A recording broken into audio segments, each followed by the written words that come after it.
क्या था Hindu code bill? क्यों हुआ था इसका इतना विरोध? क्यों संसद में ये पास नहीं हो पाया? क्या कारण था डॉक्टर भीमराव अंबेडकर का कानून मंत्री पद से इस्तीफा देने का? जानेंगे आज के इस वीडियो में।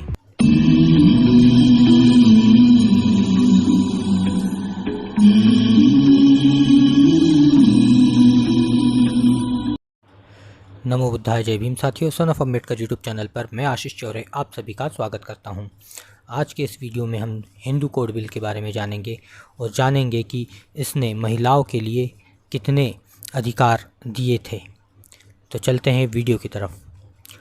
15 अगस्त सन 1947 की सुबह हम आज़ाद थे और आज भी हैं, लेकिन भारत की आधी आबादी भारत की स्वतंत्रता के बाद भी कई रूढ़िवादी बंदिशों में कैद थी। भारत की नारी सामाजिक, आर्थिक और राजनीतिक अधिकारों पर नाम मात्र का अधिकार के लिए विकास के हर किले को फतह करने के लिए तत्पर थी। स्वतंत्रता के पहले और बाद में महिलाओं को समाज में बराबरी का अधिकार दिलाने के लिए कई आंदोलन किए गए, लेकिन भारत की आधी आबादी के अधिकारों का कानूनी दस्तावेज तैयार किया भारत के पहले कानून मंत्री डॉक्टर भीमराव अंबेडकर ने। उन्होंने भारत की बेटियों को मजबूती के लिए ऐसा खाका तैयार किया जिसमें विवाह, तलाक, संपत्ति आदि तमाम मुद्दों पर अधिकार दिलाने की बात की गई।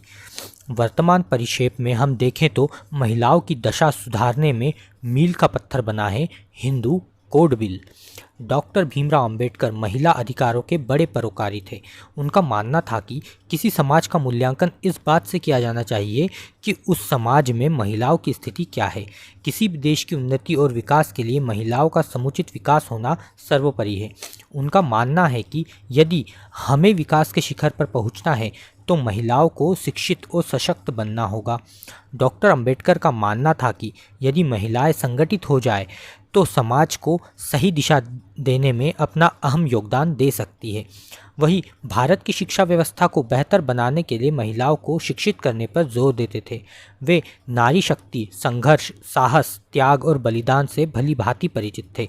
इसीलिए उन्होंने वायसराय की कार्यकारी परिषद के श्रम सदस्य के पद पर रहते हुए महिलाओं के लिए प्रसूति अवकाश की व्यवस्था करवाई। संभवतः महिला स्वास्थ्य चिंता को लेकर दर्ज इतिहास की यह पहली छुट्टी रही होगी।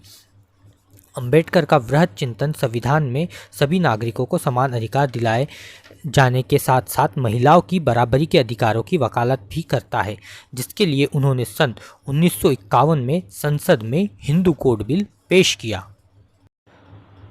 आपको जानकर हैरानी होगी, जब भारत आज़ाद हुआ तब हिंदू समाज में पुरुष और महिलाओं को तलाक का अधिकार नहीं था।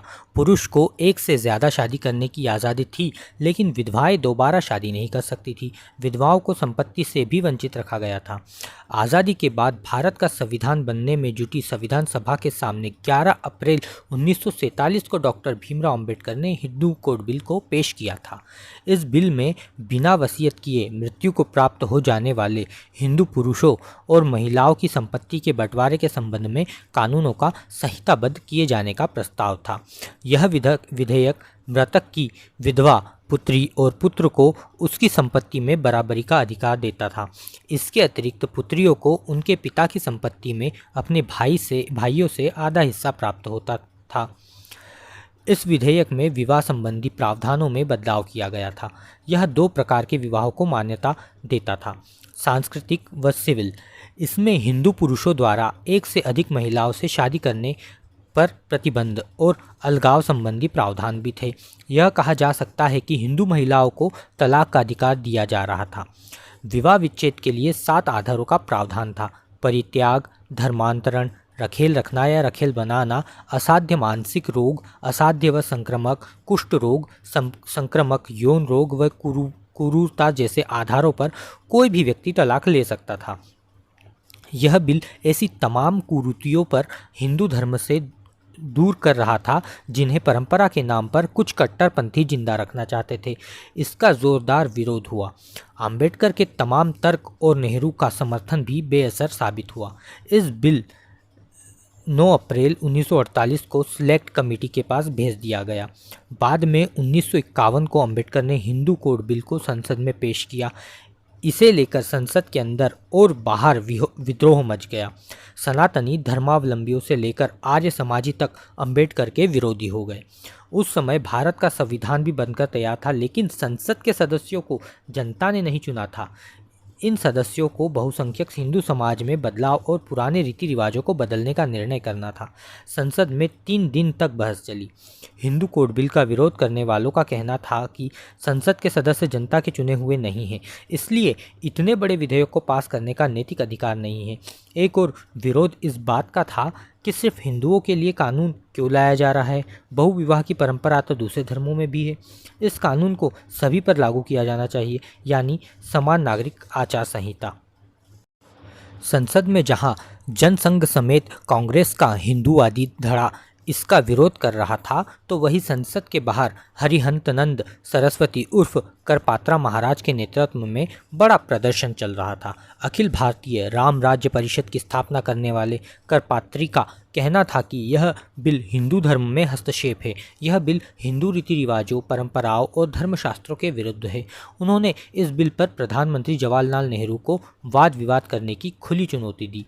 करपात्री महाराज के साथ राष्ट्रीय स्वयंसेवक संघ, हिंदू महासभा और दूसरे हिंदूवादी संगठन हिंदू कोड बिल का विरोध कर रहे थे। इसलिए जब इस बिल को संसद में चर्चा के लिए लाया गया, तब हिंदूवादी संगठनों ने इसके खिलाफ देश भर में प्रदर्शन शुरू कर दिए। आरएसएस ने अकेले दिल्ली में दर्जनों विरोधी रैलियां आयोजित की।